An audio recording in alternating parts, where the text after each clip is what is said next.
sygnał dźwiękowy.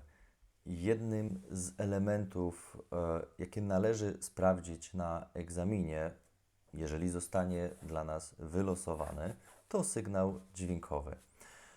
Są osoby, którym może sprawiać to trudność, dlatego krótki klip.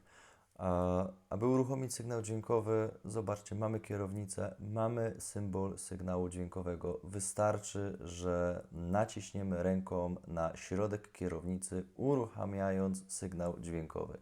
W momencie, kiedy usłyszymy sygnał dźwiękowy, zadanie będzie zaliczone. I zaliczone.